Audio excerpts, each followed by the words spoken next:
my god, everyone, would you believe it? It's the wheel pick again, and it's your host, Nando Prestamon, like always. I'll always be here. Unless I fucking die. God, who knows, man. Anyway, I'm joined by... This is Ben, coach of the Hong Kong Bronzongs, commissioner in the Midwest Pokemon League.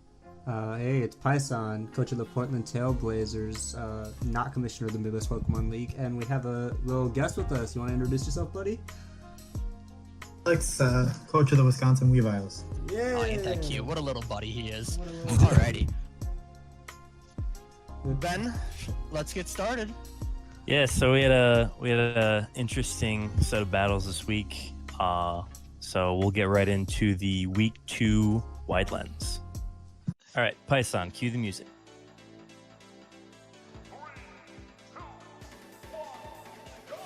Bog versus the Darkrai is a clash of two top 5 teams coming off very impressive wins, and it starts as a battle of momentum. Turn 1, Zapdos U-turns, Rotombolt switches. Turn 2, Victini U-turns out. Turn 3, Scizor Megas up and proceeds to also U-turn out. Turn 4, Cinderace U-turns out as well. Lots of chip to go around in these first few turns. Finally, First Blood goes to Nihilego as Quinn questionably sacks the Rotom Wash to the Meteor Beam. Mega Scizor revenges next turn, but Cinderace threatens it out and reveals the unique Court Change to reverse the rocks on the field. Armaldo gets another setup, but goes down to a Hyper Voice before it can spin. Victini comes in, but is that Victini? 12% from rocks? Bobby's not having it, and he sends in the Celesteela. Sure enough, Victini switches to Victini, and next turn Z Sellies on the Selly. But the Bamboo Behemoth stays into Leech Seed. It's a sack game now. Dugtrio takes the first death, followed by Cinderace to whittle it down to 5%. Celesteela puts up one more Protect to sap away the last of Victini's health, and the sweeper is gone. It seems to be over, but Garchomp begins a setup of its own. But instead of going for the Fire Fang, he gets greedy and goes for the Scale Shot to set up speed. Another kill by Protect from Celesteela, and it proceeds to do away with the rest. It's a 3-0 win for the Darkrai's. Next match, we got the Trailblazers and the Nidokings, and this one got going by turn 1. Swampert against the Metagross, and a Life Orb Grass Knot OHKOs the Mudfish. But Cal is undeterred as he begins stacking speed on the Scolipede. Poison remains consistent with his use of Metagross, but a surprise Black Hole Eclipse takes it out as it sits at +4 speed. Piston sends in the priority-wielding Ash Greninja to take it out before the baton pass, but he only lands 2 Shurikens, and Scolipede passes its speed to the big boy, Mega Venusaur. 1 growth and it makes quick work of Arcanine. Pigeon sends in the Togekiss only to obviously fall to the Sludge Bomb. But to no one's surprise, Louis Shorts, the Dragapult, prevails. It takes an unboosted knockoff and gets a Ghostium Z off. It then just barely lives the Earth Power and kills the Mega. But with a 5-3 advantage, it would take a miracle for Panini to win this. Scarfrachi makes the Shorts go missing and he switches to Komodo. Ashgren comes in and does a hefty amount with Extra Sensory, but not enough to kill. But Cal goes to set up with Clangorous Soul, a devastating mistake, and it fails. Suddenly there's life for Penguin. Another Extra Sensory picks up a kill for Greninja as it enters into Battle Bond form. Tangrowth is able to wall hits from Jirachi and Urshifu, and it's able to get a Paralysis onto the Dark Fighting type. Scolipede goes down to a crit Giga Drain before Tangrowth finally bites it to a Wicked Blow. But Ashgren comes back in, and it's do or die time. Water Shuriken takes out Single Strike, and it gets 50% off on the Jirachi, but the Mythical can't kill with Play Rough. Ashgren pulls out the come from behind win, and Pismo and the Trailblazers are 2-0 after a nail biter in week 2. On to the belt match between the Bronzongs and the Pidgeots. Turn 1, Ethan tries the Sandtomb Gliscor from last week, but the Bronzongs aren't having it as Megalotti comes in to Mega Up. Gliscor protects on the Ice Beam, but opts to let his Trapper go down on turn 3 anyways. From then on, the Commissioner maintained control of the match. Ben was able to activate both Flame Orbs on Milotic and Conkeldurr and take out Ditto with a Facade. Carbink comes in to set screens and recover with Rest, but that gave Megalodios the opportunity to double in and set up a DD. Ben reveals Earthquake on Megalodios to take out Alolan Muck and Heatran. It was a convincing 6-0 for Hong Kong in this one, and Ethan Porter hangs onto the Braeburn belt for another week. Moving on to the next match, it's the Wisconsin Weaviles against the Bay Haluchas, who are sporting the same 6 Mons as last week. Alex is able to get webs up early, which prompts Salvi to bring in Fortress to spin them away. But Alex switches in Doublade, who's immune to the spin. From here, it sets up a Sword Stance and begins to take names. Barraskewda, wham! Hitmonlee, wham! Mega Aerodactyl, wham! 3 kills and a chunk of damage off Fortress before it finally falls. Urshifu comes in to take out Palossand and simply doesn't care about water compaction. Scarf Coco surprises with her revenge kill, but by then it was already over. Sylveon cleans up and the Weavils remain undefeated with a 4-0 victory.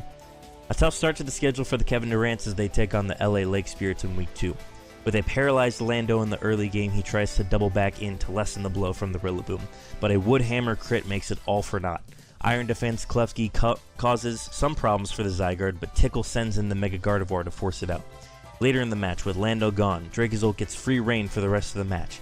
It takes out the Klefki and the Zarude before Sand expires. Thunders is able to revenge kill for Rillaboom, but not after going down to another Bolt Beak. Darm surprisingly outspeeds the Dracozolt to kill, but Zygarde safely puts it away. It's a 4-0 for the Lake Spirits as the Durant's woes continue. Both coming off matches against the Tier 1s in Week 1, it's the Hartford Wailords and the Washingtons from Rotom. Espo starts strong as he's able to get a paralysis on the Scyther via static, and Volcanion comes in to put it out of its misery. Cosmic Power Mew begins to threaten, but Espo is prepared as he gusted off the field with Whirlwind. Mew tries once more to set up later in the match, but Espo opts to put it on a timer with Perish Song. Patty opts to baton pass to Regirock to salvage the Mew, but it is still able to chunk a huge body press off of the Mega Swampert before fainting. Superior comes in to prevent the Mega, but Goodra is just built different. It takes nothing from a Dragon Pulse. Shortly after, Weavile KOs the Volcanion as Rain expires. U-turn on Greninja hits the switch in Superior for big damage. It comes in again to KO Mew with a Black Hole Eclipse.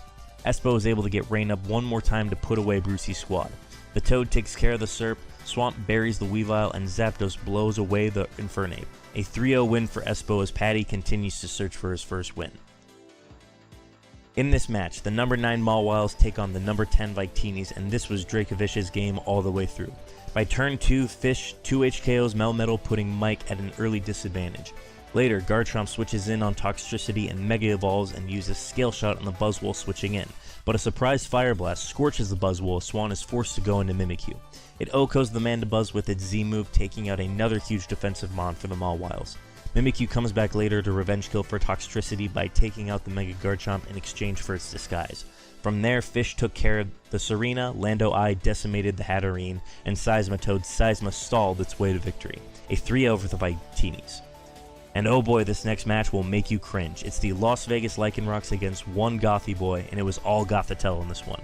A turn 1 trick takes away the Shuckle Shed Shell, and Henry could only sit and watch as Nando stacked Calm Minds, ran him out of knockoffs, and tricked back its Choice Scarf after setting up and clicked Stored Power 6 times to get the 6-0 and put Gothitelle at the top of league leaders with 10 kills and 0 deaths.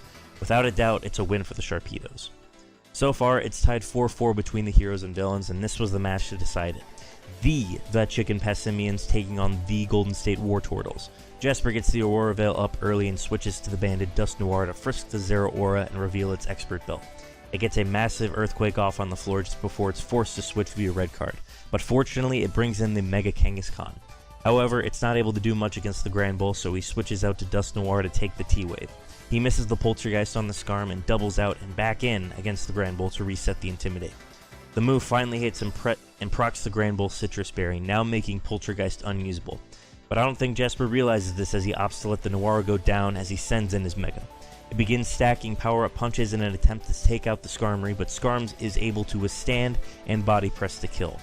After killing with Full Corona, Jasper opts to let his first-round pick die in one hit to the Mega Pinsir, but it is miraculously able to land the burn. This is his chance. Minior can finally sweep, and he opts to send in the Ninetales Alolan. And it sets up Aurora Veil and encores the Mega Pinsir, who is locked into Sword Stance.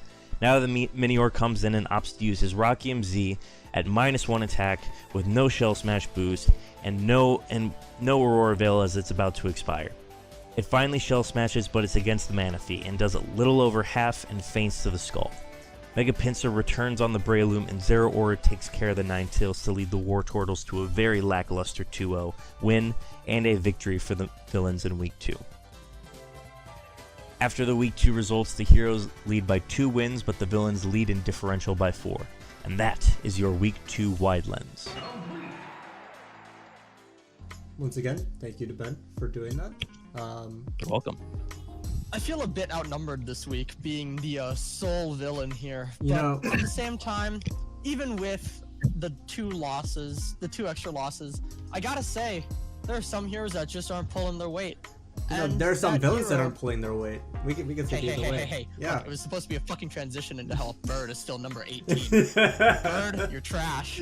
I know you're listening to this. Alex, I have a question for you. You shadow battled my man, right?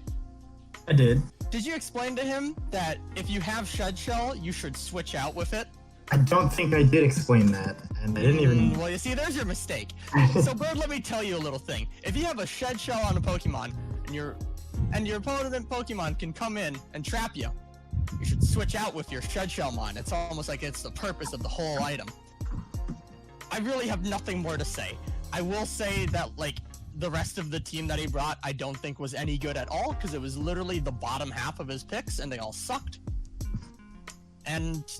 But the way that he lost was probably, like, the saddest possible way, and I have nothing more to say about that win. It's very clear that Really, he it's more wasn't that expecting loss. Trick, which can't make an excuse for that, because that's something that you should expect on Gothitelle. It's this big gimmick, you know? Like, he was obviously more prepared for the Cosmic Power setup, wasn't prepared for both, paid the price for it. I don't know, man. This is what, the second week that he's caught a 6-0? I need to see Henry do something. The funny thing about his team was just every Mon had a way of switching out or like preventing the Gothitelle from doing what it wanted, and then you tricked away the one item that could be tricked and like stopped him from doing what he wanted. Yeah. It was kind of funny, but it was also sad. I need to see Henry do something like crazy, right? His week 3 opponent, like, I'm gonna just say it right now, I need to see you demolish Ethan. I need to see it happen. I need to see results. I want to cheer for Henry you. needs to win this match. I want It's a to vote cheer match, for too. you, Henry. Because you watch these videos, Henry, I do have to say, Ethan's actually, he's putting in the prep work, so I hope you come in with at least a B game. Not your A game, just a B game. Yeah, I mean, it's Ethan. I'm not sure what game he's bringing, but like, come A stall on, game. after what happened to Ethan this week. Hey, we'll get there. We'll get there. I'm getting ahead of myself, I know. Alex, Ben, anything you guys need to add on for Ethan? Or No, you can for Henry, sorry. Yeah, it was. I mean, it was an You get- obvious Oh, lead go ahead, Bill. on Shuckle, so it was a good call to go Gothitelle immediately, take over the game. Also love that you had to stall the knockoff until completion so that you didn't lose your choice scarf immediately. It's because I wasn't sure whether or not he had whether or not he was like haze on the Cryogonal, so I wanted to be able to outspeed that, and then also I wanted to get the struggle damage off so that way he lost sturdy. Even though I could have just broken it earlier with stored power, I still wanted the choice scarf. So No, the way you played it was, forever. yeah, the way it you was a played it was waste perfect. of It was fine. 36 turns, but it is the best way to do it. I don't think it was a waste. I would have done it. It makes sense. I would have done that exact same series of moves. That's all I gotta say. To preserve the 6-0, yes. Yeah. Only thing I add on is Henry, you need to beat Ethan this week. This is like a must-win in your schedule. You need to beat him. Yeah. Match of the week and the belt match. Oh shit. Bolded Belt. and Comic Sans. Let's go. Oh boy, oh boy. I'm gonna add it real quick. Moving All right, cool. forward, we have a little rise of one or loss of one. It's the Chesapeake Bay Haluchas. I would like to say, just before we go further in depth, Ben, you had Salvi one higher than everyone else. So would you like to explain why, or would you like to save that for a later time? It wasn't necessarily more of that Salvi played better than Jasper.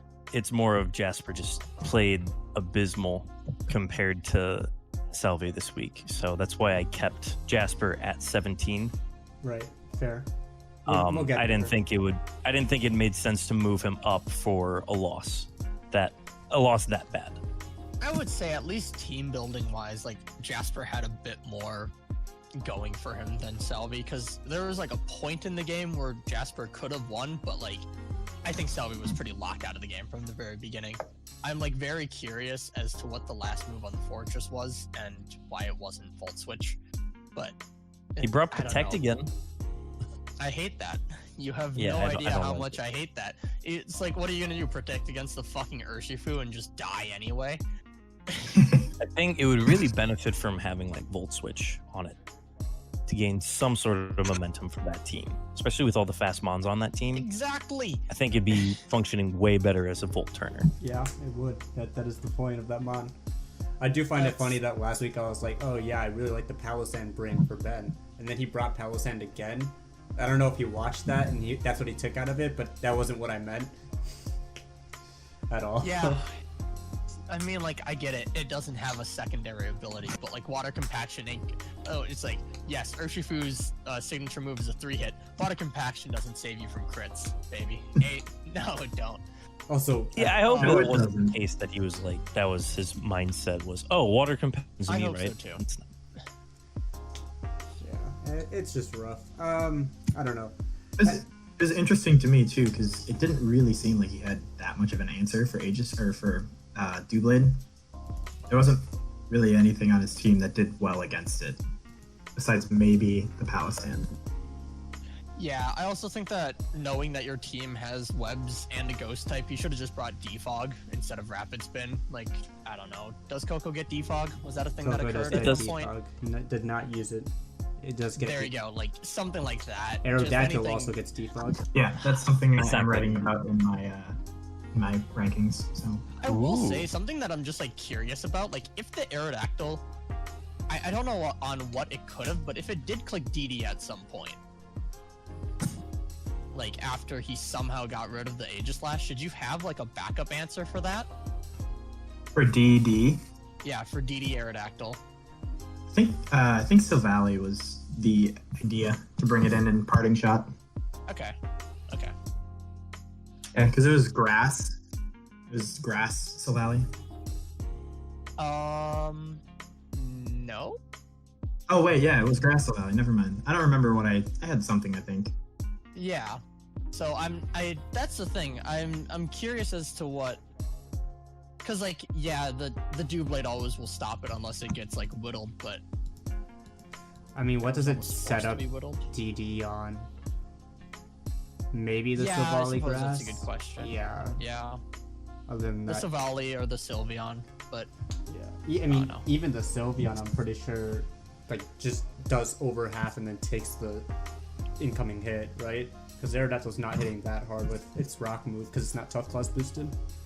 I mean it's just hitting it with its dual wing beat. Does it kill? That's what I'm asking. I wouldn't know. I don't care enough to check. It's stab boosted, so I would Also, imagine it'd be doing a lot. I mean, we're gonna talk about waivers at a later time in this one, but it has to be noted, still no Raichu Alola. I mean I think that's like the following week that's coming Yeah, up. he placed the one this week, so Okay. It'll come in. Okay. Yeah. Yeah, I don't know. I just don't think he ever really had a chance of winning this battle at any point due to, I guess, just team prep. And his play didn't really help with that either. Yeah. Yeah. It's obviously not as bad as like a pure 6-0 from turn 1 compared to like Bird, but there's nothing really redeeming about this match. yeah, I don't know what his matchup looks like against Pison, but it'll be this another is for tough next week for him next week. Yeah. I don't know. I would love to see Salvi pull out some crazy shit against me. We'll see what happens. That's all I can say. Yeah, even if he does get a loss next week, it's still a good opportunity to try something new. Mm-hmm. Try something new. Instead of the same six potentially months. learn something. You know. I agree. So Moving on, we have the Chicken Passimians, Jasper's team. Immediate thoughts from that battle. me and Bobby both had an aneurysm at the exact same time in this game.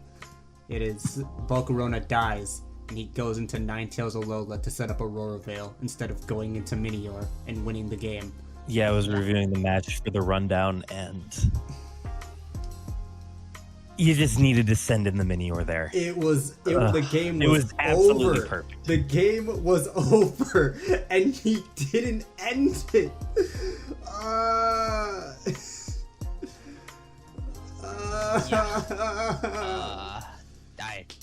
There's like nothing really. I think about this game, the more I actually want to put Salvi over Jasper, because at the very least, Salvi lost pretty much from the get-go. Jasper had a chance to win and he didn't take it, not once, not twice, 3 times. And Yeah. It's just I can't watch that game anymore. I think it's almost like a situation of like there was the roadmap in the game that was like set up, like someone was like, yeah, so when you want to set up the Minior, you do want screens to be up so that way you can like tank a hit or two. And he like defaulted to that instead of adapting to the situation of, oh, the Sizzler got burned, I can set up on it now.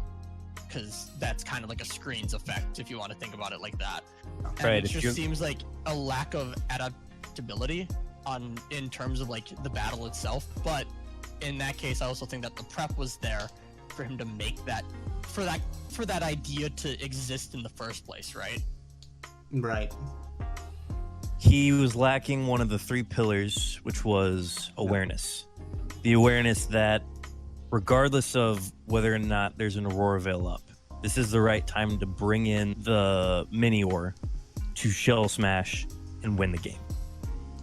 Yeah. Now, I don't think it was going to clean sweep. I think there's a way that Dan maneuvers, and probably there's a misplay in there as well. But it takes out a good chunk of Dan's mons and puts Jasper in a very favorable position. I mean, I think it's just, villains have villain luck. The Stone Edge would have missed on the pincer and it would have chipped enough or something, you know? No, It's actually, just how it but goes. that's the thing. If it chipped enough, that's actually a problem for Dan, because then it gets into I know, shields it down. goes into- Yeah. Yeah. It's whatever. I mean, I think that this was probably one of Jasper's best matchups on Team Preview. I think he's going to be very hard pressed to find a game like this again. Yeah, especially when he's got Swan next week. Yeesh. Yeah. That's not a good matchup for him. Any other thoughts, boys? Alex, you got anything? Yeah, I put him a little higher just because I felt like he played better this week, and I feel like there's other people that played really as well. We're getting to that coming up here. Let's get into those other people. Let's shit talk our friends. Woo! Fuck them, friends. Number 15. Burger King foot lettuce. The Pittsburgh Pidigiots. Fuck, I can't laugh. Ah! Alright. So, yeah, Ethan sucked. Not kidding. Oh no, I'll say it. Ethan, you're fucking, come on, man. Don't get me wrong, I wasn't expecting you to win against Ben. I was expecting something a bit better than this fucking shit show, though. Like, what a waste of time. Imagine getting 6-0'd. Loser. Imagine getting Yeah, just 6-0 recalling the with this match. I was surprised that, well, I guess it made sense that he didn't bring Ferrothorn or Clefable, but even like I expected him to bring some like weird cosmic power Clefable, and he didn't bring it.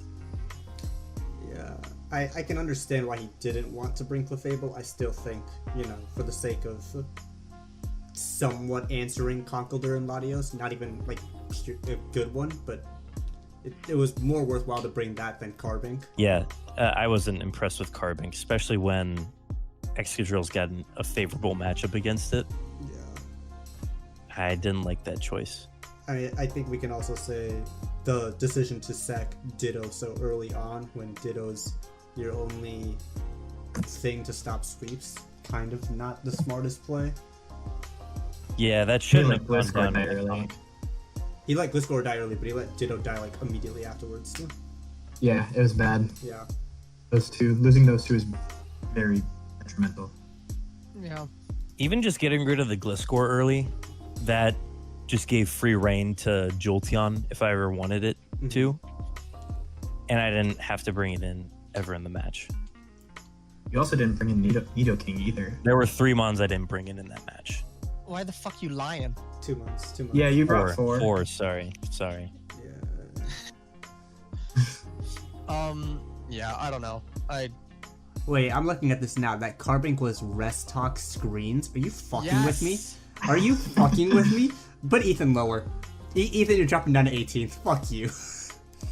Yeah, no. No Looking fucking over way. it again, seeing the Carbink be like that. It is, I don't know, it's a bit harder for me. I do think that Ethan's performance in week 1 was better than Jasper's performance in week 2. And, I don't know, I just rank Ben as a better player than me because I'm trash, so. That is something to consider, is who they are playing in their week 2 and week 1s, right? I think Ethan had one of the harder matchups. Not the hardest, because we're going to get into the hardest in a second, but... I agree. Yeah, he had a hard matchup. So, Ethan faces Henry next, and not to say that will be his easiest matchup, but if there is going to be a game that he's going to win, this is the one that he has to, like, do it for. Because if he doesn't win this game, I don't see Ethan winning a game this season. Your equal tier match is the one that... You should do the best. That's the one that you ideally. need to win if you want to give your side the edge. Just based on who's favored in the matches. Or just beat someone that's higher than you. Haha, spoilers. Go fuck Oh, yourself. that's definitely a thing. Alright. Next up we have Thomas and the Kevin Durants. He played against the villain Seed 1 of Brendan Tickle, who was high and at Kyoto. Yep. he had a tough match. Don't give him up like that. Obviously, the heroes know something that I, as a villain, don't know. If we want to go over that wonderful Klefki set, anyone? Yeah, alright. Let's just go ahead and say it. He fucked up the Klefki. That he was supposed to... Because obviously the Iron Defense is to beat the Zygarde in the 1v1, right? However, you do not need to continue Iron Defensing and Draining Kissing on the Zygarde. You need to keep setting it up so that way you can actually have the Klefki be useful against every other bot on the team. It was Calm Mind as well? It was Calm Mind, Draining Kiss, Flash Cannon. Okay. So the fact that he continued Iron Defensing and Draining Kissing on a sub Zygarde, then Gardevoir came in, Gardevoir did Gardevoir things, and Klefki had to switch out because he didn't have any Calm Minds up to, you know, stop the Gardevoir from doing Gardevoir things. Yeah. Actually, there wasn't. I remember now. There was another chance for him to win this game if he bulked up with Zarude at one point, but he didn't do it. Did he not bulk up? No, he did Oh not my bulk gosh, up he once didn't. this game. I mean, the bulk of One turn. Zarude doesn't matter because it doesn't one-hit the Rillaboom and it gets one-hit itself. Well, wait, was it Life Orb or what was the set on it? It was max HP banded Rillaboom. Oh, yeah, he's not killing that. Yeah, +1 Darkest Lariat doesn't kill, so I don't view that as a thing. But like, while the Woodhammer crit was unfortunate, I'm honestly not even sure if that mattered. It probably didn't. Was it a fully He actually, was he it a actually fully did. defensive Lando? Because if it's like not max HP, max defense, it dies. even with the Intimidate. Oh fuck yeah! Even with the Intimidate. Yeah, that's right. Once it got paralyzed, I think he just was ready to give it up. Well, yeah, but the issue is that like you can't afford to let it die when there's just a Dracozolt chilling on the other side. you know? I agree. It has the same issue of like if there's an Lucky on the other side, which if we ever talk about the week 3 game, I got some tech to basically just help fucking Tyler. Hey, remind me, is it week 3 yet? No. Yeah, I didn't think so. Shut the fuck up. Or week 4? It's a week Anyway. 4 match. You've already had week 3 match. But yeah, I do have some wonderful information that I'm not sure how many people here know, and I do think that it should just be widely known because it sucks and I hate it. Interesting. We'll get there. Yep, we will. Um, All right. Is any there other anything notes else on to really say about this game? Dracozolt cleaned up in the end. Klefki was fun. I don't have anything else to Let's say do about the cool, game. the cool set. Yeah. Thomas does have an Yeah. interesting match against Dan, and that could honestly go either way.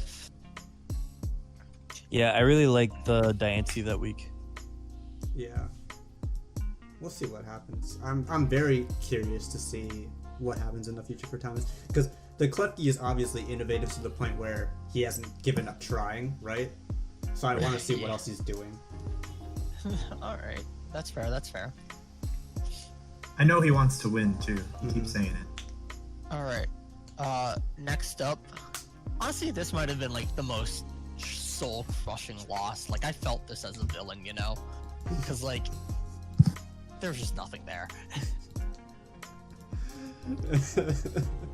We didn't even Yeah, say look who back it at this was. battle. Yeah, it's Patrick Bruce in Oh, the Road of God. Washington. Yeah, Espo pretty much had this one locked down. Yeah, Man, the fucking God, the Serp Dragon Pulse crit doing 18% to the fucking Goodra. Oh, That was hot. it's the one mon that a lucky can't two-hit. The one thing. What about Swampert Mega? Are you fucking with me? I can two-hit it with Hyper Beam. Fuck you. Yeah, go for With it. Hyper Beam.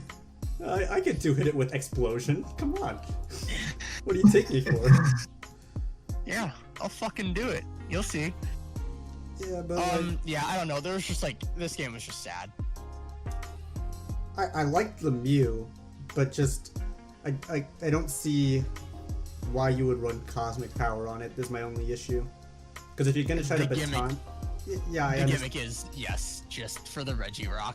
If you're gonna try to baton pass to the Regirock, you don't need more defense, right? Am I mistaken? For body press, ooh. Ah, It did a You saw chunk much to the that Mega body- Swampert. It did 84%. If it had plus one more, that would have straight O-code the Swampert. Like, yeah, and then it come on would have now. fucking died to the other water types. Okay.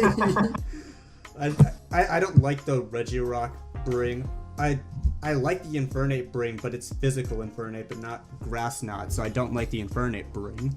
I don't know. Well, I Yeah, mean, you if should've it's run in a against special the set. Swampert, is it even able to click Grass Knot? If it's Scarf, yeah. It wasn't Scarf, right? Yeah, it wasn't. So It was I mean, banded. yeah, that's yep. Pretty sad team building. Yeah, I don't know. I think almost just like from the team preview, you knew that it was pretty much cooked. I do think that he made a mistake after not just like toxicing turn one, because I felt like that was like the most obvious switch-in to ever occur. And from there, it is just downhill from the beginning of the game to the end. Yeah, only thing else I'd add in this battle would be about Espo's team and what I like about it, so Mhm. I'll just wait until we get there. yeah, I have the same idea. Yeah. Alrighty then.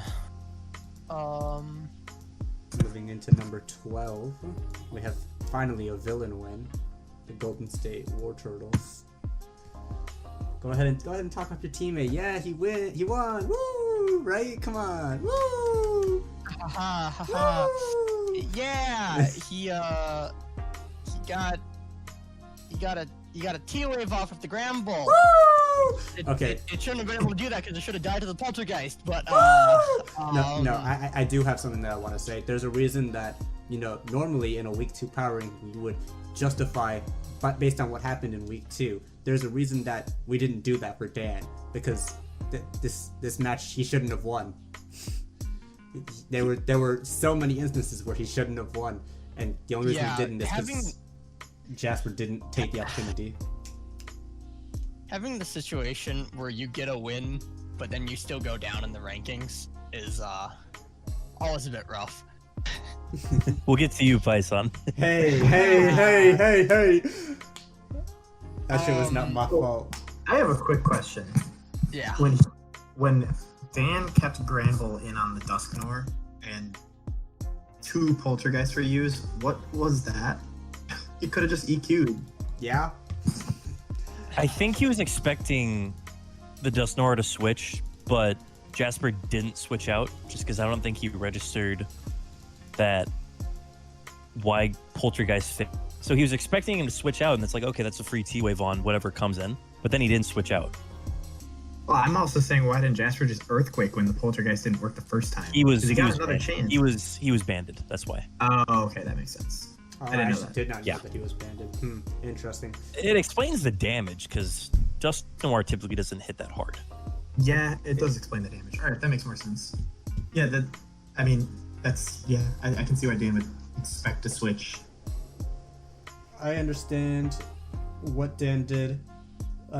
Like for example, I remember me, Bobby, and Ben were talking about keeping in the keeping in the pincer for that long in on the Ninetales, and I said the reason for that is because you don't want to bring in something else and take damage on it. You just want to be in a situation where the pincer dies, you get in the Manaphy or the Zero Aura on Minior without taking damage. Right. That is the ideal situation for him. So I understand all of Dan's plays. He just still shouldn't have won. Did we ever find out if he had quick attack on the Mega Pincer? He had quick attack on the Mega Pincer. Okay, so you just never clicked it. Never clicked it. Got it. Did it matter if he would have clicked it or not? That's a good question. No. No. No, there's no point in the game where it would have mattered. Other than, like, I guess if you somehow expect that the Alolan Ninetales has Encore, and you SD and then quick attack it, but, like, that still doesn't save you from a Minior setup. Right. Yeah, I think this is the pretty last poorly play. played by Dan. I don't think he should have been in the situation where he could have actually lost that game, or with how Jasper played, but he did get himself pretty close a couple times. And yeah, I don't know, it wasn't a good performance. I'm rewatching the game. I've watched it a few times now, and We talked about him versus Thomas next week, so we can move on. Yeah. Yep. We got Mike Burke in the Marseille Mauvoise. Is it Marseille? I've been saying Marseille for like 4 years. Marseille, tomato. Marseille. Marseille. Regardless, it was a tough match for him against Swan. Yeah. Especially losing Melmetal so early. That was just really bad. Yeah, Quinn was in Discord with me after the game happened, and he was just like very upset that Mike didn't have like a fully defensive Serena to try and tank the Dracofish, because like, you know the Dracofish is coming, right? Like, you know it's coming, you know it's scarfed, you know it's gonna click Vicious Rend. You need like an actual answer to it. You can't just like switch in your Melmetal for it to die, right? Like, Oh, absolutely. The way you have to prepare in the team preview is, okay, what is the most threatening thing on his team? Obviously, it's the Dracovish. Regardless of what you think he's going to lead, you have to lead with what's going to be able to stop the most potential leads on his side. And the fact that he didn't... What did he end up leading? Keldeo. he led Keldeo to flip turn.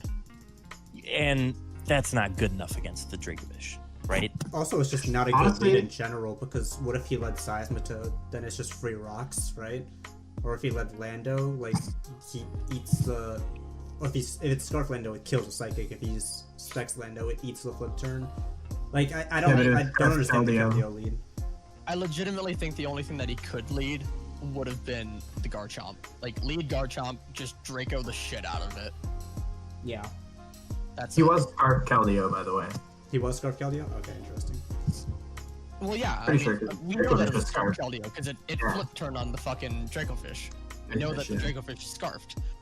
In that situation, he should have clicked Aura Sphere right away, because Aura Sphere did over half, and Vicious Rend was doing less than half, too. Yeah, and Keldeo doesn't die from that. Mm-hmm. Right? Yeah, no, not even close. Not even close, because it goes first, so Vicious Rend loses power. Yeah, no. Vicious Rend does 30% to a Keldeo. Yeah, so Keldeo should have clicked Aura Sphere, and then Swan would have swapped, most likely on a Mimikyu, and I mean, Mike It's a could have different predicted game. that. Yeah. It is. Keldeo yeah. was Scarf, right? Yep. Keldeo So was Scarf Scarf. Keldeo Orisford does 48 to 57. Vicious Rend from Dracofish does 30 to 35. Like, your Scarf. Especially because it's that going is- second. Yeah, exactly. Like, there you go. Like, that's how you should play that one out. Unless you're afraid of taking a Psychic Fangs, but even then, I would trade, like, 90% of health on the Keldeo to get the Dracofish under 50, right? And lock it into Psychic Things instead of Vicious Rend. Right. Yeah. Well, I mean, I don't think Swan was expecting Scarf on Keldeo, so he was gonna click Vicious Rend there. He did. He clicked Vicious Yeah. Rend. He did. Because I mean, that would do over 50% if Keldeo wasn't Scarfed. So would have been a different game. And Mike said that's what he should have done. I talked to him after the game. Yeah. No, yeah. Man, Vicious Rend just doesn't have the damage if you're not going first. If you don't get the double damage on it. Which is why you need. When you do go Scarf. first, whew. Oh, Oh, yeah. I'm just waiting for Swan to bring like a Sandstorm team with fucking Sandrush, Dracofish, and like Sandforce Lando. Who knows, man? Wait. Who knows what could happen? Is Anyway, Dracofish- yeah, Mike just misplayed around the biggest threat on Swan's team and didn't account for how, like, Lando I is Ubers for a reason, and he didn't respect the damage that a Lando I could output. Dracovish is also banned for a certain reason. Yes. Yeah. The thing about Landorus is it's not necessarily the base stats that do it. It's just the fact that you can stack Life Orb with Sheer Force and then stab Earth Power. Like, it just does a crap ton of damage. Yeah, no. It doesn't have the best special attack. It's like It's 115. got a really good move pool. Yeah. does. Access to Sludge Wave, Psychic. First What as- we power- really need. As two council members, do you guys know if the Manda was especially defensive? Because if it was, I disagree with the way I that he think it was played it. max physical. I'm pretty sure. Then I still disagree with the It way had to that be he max played it. physical. Yeah, the Mimic. Yeah. Yeah. I think he needed to keep Melmetal alive for sure for the Mimikyu. Yeah. Keeping Melmetal Oh, alive absolutely. in general, just because, every time Melmetal comes in, Really good. either Buzzwole has to come in and take double Iron Bash, or something dies. There's only two options. So. Seismitoad can take it too, right? Seismitoad takes one, but he doesn't take the second. So, I shit, do really? think actually in this case it was pretty good. We'll get to it. My bad. That's a praising Swan thing. We'll leave that for when we get to Swan. Right. Yeah. I will say about That's a Mike, pretty good match. I did like the Mega Garchomp, the special set. Oh was- no, that was super. That was nice. I That was like fun. that. Yeah, that's He awesome. had an answer for Buzzwole. Yeah.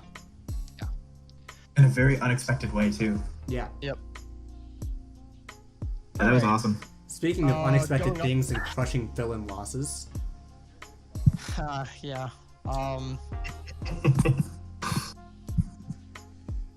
We'll This- go more into the this is like- details of this this one one. when we get to the scope lens. oh, so I don't we're know if we gonna want to save do that for after me? rankings. We can save that for Oh, me, fuck, or we can save just do that. scope lens now. Yeah, I'm fine with doing it now. We'll just go over both. Because I can go pretty in I depth. do want to go like scope lens here because I'm gonna be talking about like both sides and misplays that occurred on both sides. Alrighty then, gentlemen, because no one responded with the fact that they were a lady last time. One of you guys is out there. One of you ladies is out there. I know it. Anyway, so in this battle between Cal and Pison, just kind of going over like how the teams matched up and the sets that Cal had, I would say that the game was on Cal to lose, right? The turn one, I do think that was the most obvious thing ever because it's happened in the league 6 times now. Like, I'm actually not even joking. Like, does anyone know how many times a Metagross has clicked Grass Knot on like water ground type? I can tell you that it's literally every single time I've had Metagross, I've done it twice in a split, so that's Yeah, at least 'cause I 4 know- times. Because I know it happened to Swan too. Swan had Seismitoad and then fucking died. I've Yep. seen Swampert die multiple times to it. It's just like, it is like almost like if it's there, it's happening. And you just have to know that it is. So let's just actually go through this turn by turn. If we go to just like the very first like setup by the Scoliopeed, right? I instantly dislike, and this is like just this is where a calc needs to be run to determine whether or not the second substitute was needed. Because the second substitute, you know that the opponent has a Greninja. You can assume that it's Life Orb or Specs, right? So you can't afford to let your Seismitoad get that low. Now, if the damage calc states that the Metagross, what was your Metagross set? Was it just fully offensive? There was Needed some to HP right? investment. Yeah, I believe it was like EV to outspeed Swampert no matter what, and then the rest is in HP. Okay, so if we take knockoff and then we just make it a Z move, right? 252 we get rid of all of that. Okay. So was the second sub It necessary? looks no, it actually looks like it was at 71%. That black hole was a roll. Oh my fucking god. Man, Cal got super lucky. Trash battler. I hate him. Actually, in that case, you should have fucking substituted again. Black hole does 63 to 75 if it's an adamant Foliopede and a 0 HP Metagross. Hate him. Trash battler. Yeah. Stupid. So in this case, it's actually like even worse because you can't afford to set up the Scoliope the way that you did here. You ended up not getting punished for it both times actually, because as we see in the following turn, good old Greninja only haha. Alright, so I'd like to explain my thought process here, right? Because I knew for a fact that Greninja Water Shuriken at 3 hits KO'd. Knew for a fact that would happen. Because I ran the calc in the calculator, as the game was going, I saw that it would kill, so I immediately swapped into it. I didn't remember that because I'm not Ashgren yet, it's not a guaranteed 3 hits. So I got the 2 hit, and then he gets the baton pass off. In hindsight, the better play would have been going into my banded Arcanine and clicking extreme speed. Ooh, yeah. Oh, yeah, if you had that, definitely also there. Yeah, because then this Okay. entire situation doesn't happen. Yep. As we go into the next situation, yada yada growth. The Mega Venusaur growth is actually a super cool set. I really like it. Yeah, that's awesome. The Arcanine kind of has to die there. I think the Togue sack is very disappointing because it's you thought that you had lost, right? Or you thought Yeah, that I just assumed that I nothing to lost, do. so I was just trying to end the game as fast as possible. That's obviously just a fucking misplay, right? Yeah. As we can just say, like, there's nothing that the Venusaur can do that can one-hit the Dragapult. Like, there's actually no moveset that it can have where at +1 spec A, like, neutral attack that it can kill the Dragapult. Dragapult should always come in, Dragapult should always click Z Ghost, and then after that, like, even in the situation where Cal, like, doesn't mess up and he just, like, double Earth Powers you, 5-hit Greninja can still potentially kill. You have to play to your outs. I mean, right? the better out would have been not sacking the Arcanine. I forgot that Venusaur got Earth Power. I knew that it took a Sludge Bomb. It didn't take an Earth Power. Better play would have been sack the Tangrowth or something. Go into the Dragapult. And then Dragapult, Arcanine. Z, Yeah. Arcanine. Yes, but like in the situation where it does just die to the Earth Power, sacking the Togue is obviously just a bad play. Yes, agreed. Because you do still have an out. No matter what, you can't just be like, oh, the game is lost. You have to look for your outs to play. Cal, obviously, this knockoff is just bad in, like, every situation, knowing that you're at neutral, because here's the thing. Say that you are an item, right? No, I guess knockoff does 2-hit if you have an item and he knocks it off and then he gets you. It's But, still like, a Yeah, bad you can play just click 'cause knock Earth- off and then he can Earth Power after that. But, It's still bad because Earth I Power chat already about took him, and I was kills. still and I did tell him, like, it's probably gonna be a Z move or leftovers, like Dragapult. Like, if Earth Power can 2-hit it, just 2-hit it, right? Yeah. That's You're running DD on Dragapult. I did have DD on the Dragapult. I believe it was DD sub. So yeah. man, it's crazy that, like, that is just Yeah. Hey, I had Man, flamethrower who build would've before. fucking thought. But yeah, the level 2 play there is you click knockoff because, hey, that's the super effective move. The level 3 move, like you said, is Just why would I click that and risk whether or not he has whether or not he is a Z move when I can just click Earth Power twice and kill? Yeah. Also, it Agreed. needs to be stated, there was no need for him to Clangorous Soul on Komodo. Yes. Oh, well, I mean, yeah, we'll we're get there. getting there. We still got a little We're bit getting now. there, yeah. U-turn gets the kill. Again, you know, like here, you look at the calc that it did to the fucking Scoliopede. You know that it's Specs, right? You were Specs? Yes, I was Specs. Yeah. You know that it's Specs. You know that Greninja is gonna run the goddamn Psychic type move to hit the Komodo. I don't think he knew that is the problem. I don't think he knew that. I think he assumed it was U-turn. But for like some even reason. Even still, even it's then, wrong. you could run Ice Beam.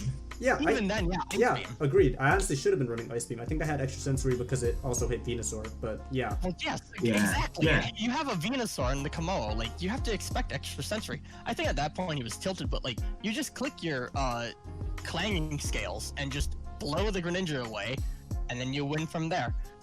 That dies, the Jirachi comes out, yada yada, Urshifu. We can also say that like this whole thing, like the stun spore was sad, but like this whole thing was just also such a waste. I have no other way to like say it. This was just like so poorly played in the end, even because if he had just stayed in and just like wicked blowed you, would he have ended up winning? Wicked blowing on the. Just wicked blowing on the Tangrowth. So if you wicked blow the second time, he gets dropped down to 67%. It's a roll to kill with Water Shuriken, and then it's the same situation again, basically. That's fine, but like, why sack the Scoliopede? Yeah, Why I not agree. wicked blow, or why not U-turn into the Jirachi and then U-turn again, right? Well, no, U-turning again twice is bad. The U-turn in the first pair is bad because you know that on Rocky Helmet you've taken the Rocky Helmet chip. So why would you go for a move that's not going to kill to gain momentum on a Mon that you still can't kill with your next Mon? I don't understand that part. Reasoning why, if you U-turn there, let me pull up a calc real fast. Greninja Ash is offensive, the choice specs one. Yep. Yeah, offensive, Water Shuriken. Even if you take the Rocky Helmet chip on the Rachi isn't going to die to Water Shuriken from the Greninja. Yeah, no, I already know that. But the problem is the Rachi cannot one-hit KO me with anything. Because I've Oh no, you don't because you don't one-hit KO, you just U-turn again. I know, even still. So the situation that you're playing that is he U-turns off the Tangrowth into Jirachi, then the Jirachi U-turns again. Then he's taking more chip. He's coming back into Urshifu to play this exact same situation out. Yes, except he has a Scoliopede to sack later. But he can't sack a Mon against Ashgren. That's what the problem is here. Yeah, because it U-turn. Yeah. He shouldn't have been in this endgame. That's the entire point of the crux, right? Like, that's the crux of the issue, is that he shouldn't have been in a situation where this even happened. God, this battle is just such a fucking mess. There's a few tosses here and there. People tossing the Just game a back lot and forth. of tosses. You win the game. No, you win the game. No, you win the game. Yeah. Yeah. Pleased to say it was a very fun battle to watch, regardless. Yeah, Oh, but sure. it must have been hilarious to watch. Oh, absolutely. I had my heart racing. Oh my god. I remember tuning out after the Venusaur came in at like +1 or whatever at the +3 speed. I was like, it's over. Greninja. If he had just clanging scaled the Greninja or drain punched it or something, you know? I was about to say, like, a draining punch would be fine, too. Yeah, I don't think clinging kills though. Doesn't matter. Damage is all he needs, so that Jirachi scarf. So that Jirachi can kill. Jirachi can just U-turn on it. Yeah. I didn't understand the Clangorous soul. Yeah, it was like the last move he should have clicked there. Yeah. It's clanging. Maybe he clicked it assuming that you were gonna like switch into the Tangrowth or something, but like even then, right? I mean, out of curiosity, what was the last move? So if it's Clangorous Soul and Drain Punch, was it Poison Jab on Komodo? I don't know. Okay. Point being, why didn't he just bring in the Komodo at that point? With the Scolipede at the very start instead of Venusaur? Because there's actually no way for me to play around the Komodo. Well, no, because you psychic that turn, didn't you? Or what did you click that turn? I clicked Water You- Shuriken you- onto the... No. I'm talking about the. Oh yeah. Yeah, I'm talking about the you had Skokie the- Baton Pass. I clicked Water Oh Shuriken, yes. I didn't kill. After he saw the water shuriken do the damage, calc it. It's specs. You Komodo, you fucking clanging soul there, you sweep, right? Yes. Togekiss is still on the field. Yeah. The Togekiss does not kill the Komo at that point is the problem. The Togekiss It probably depends dies. on if the Komodo has poison jab then. The Yeah, it co- does. But I... probably dies to the +1 poison jab, right? Yeah, it does. I'm looking it up right now. It dies to the +1 poison jab or the +2 flash cannon. Right? Actually, It lives with does, +1 poison it does jab. not tie to a +1 poison jab. It lives with +1 Does it poison die jab. to- I don't Does know it about die this. to +2 Let me run the +2 flash cannon? Well, it also depends on if the EDs were you fully offensive. I had a bunch of HP investment. I couldn't tell you the exact number because I deleted the team immediately after the game. Actually, I deleted the poison team jab. mid-game. And poison jab No, would not This build. team's trash. Uber, Choice Scarf, like, we'll say 120 HP. Oh. Actually, the Toge, yeah, no, the Toge. this one. It has D-Gleam, right? Yeah. It has to have D-Gleam. No, I don't die to +1 Flash Cannon. +2, 75 to +2 89. flash cannon. Assuming Yeah. it was throat spray. Yeah, throat spray. But then I guess the D-Gleam comes in. I don't know. Weakling puts it in range. Maybe Water Shuriken. Venusaur was the best play, but it was just a rough game altogether. Yeah. There's just like... There's too many misplays. Where was the good play? Fuck. I don't count turn 1 fucking Metagross Hey, grass. hey, That was hey, a hey, good play. hey, that was a good play. The spectators won this match. That's all I'll say. Yeah, half the spectators won this match. Oh, pain. Alright, So that's the scope lens. The yeah, fucking, last that might have been... loser, or looser rather. Alright. No, we got one more loser. No, that's not how math works. What? No, we still have Yeah. someone that lost that is Would- higher on the rankings. Okay, higher on the rankings, sure. I mean, the last. Okay, but loser- looser. This is the looser. Yes, Yes. the last loser. Okay. I see what you mean. Alright, next up, we actually all have this guy at 9. Wow, crazy guys. Oh god. It's like we all, we're all on the same wavelength. Team instinct. Which is crazy because Anyway. we would have had the same person at 8th and 7th too if you didn't fuck it up. Fuck you. The Bog deserved the higher placement. Brennan Tickle and the LA Lake Spirits Number moves up 9. 3 spots with this one. We talked about the battle. We did? Oh yeah, we did. Tickle brought a good team. He utilized the full potential of the team format in the villains chat and having me as his roommate. Nice. I built the whole fucking team, okay? Anyway. Yeah, I mean, there's really not much to say about this game. It was a 6-0. Thomas threw on 2 occasions. Tickle took advantage of it. Good on him. I wish that wasn't the case because I kind of want to see Tickle actually play well. I thought the Dracozolt being slower than the Choice Scarf Darmanitan was interesting. That Yeah, might that was. He was running like a bulky set. Swan fucked up a calc. Got it. Tickle asked, like, what speed do I need to beat out Speed Scarf fucking Hydreigon, I think. And then it was like, well, absolutely just dicked it. Oh yeah, he Like, that's the only absolutely reason. would have fucked that up then. Yep. Completely dicked. That's all. We'll Nothing, call there was that an nothing. L for the villains. Yep. Fire Blast though. He plays me next week. The No, Fire, that was- Fire Blast yeah. isn't innovative. That's the standard set on Shut up, Smogon. I know. It's the Okay, first it's the set you fucking see. Smogon set. You trash. Trash. Yeah, I don't know. Rillaboom is still just like a strong mon. Who would have fucking thought, right? Yeah, right. It's Grassy Rillaboom. terrain boosted. Who would have It thought that? literally Amon? two-hit everything on the team, except for the fucking Zarude.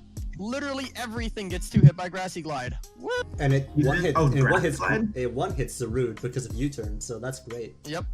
Kills the Zarude with U-turn, 2 hits the Klefki, 2 hits the Thundy, 2 hits the Darm.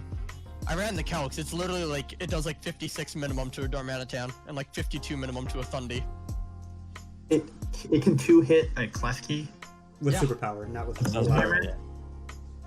with Woodhammer. Woodhammer 2 hits, yeah. Oh, Woodhammer. Cool. It would have to be If Woodhammer. it's like a fully offensive Klefki, it dies to like Grassy Glide though. Klefki don't got that much defense, my guy. It's still steel. Still Uh, resists. Yeah, so Darmanitan's a fire type. And it gets chomped. Darmanitan has paper defenses though. So does Clucky. It's real. Does it really have that low? Yeah, yeah. It's If pretty Klefki is fucking 0 HP, Grassy Glide does a minimum of 50.5. Look at Klefki. Klefki's a little key ring. Look at that little jingly fuck. He can't do anything against the fucking Rillaboom. Look, all I'm gonna say Yeah. is, could King Kong pick up a pair of keys? Didn't think so. How's he beating Godzilla? That is true. Actually, he does have King Kong and Godzilla. Interesting. Yeah, he has both. What do you mean? Crazy. Moving forward. Moving on. Number 8, the Bog himself. You guys Okay, disrespect so he should the be- Bog. That's crazy. I mean, I think that Oh yeah, I played Bobby. the Bog is like in pretty played high standards, but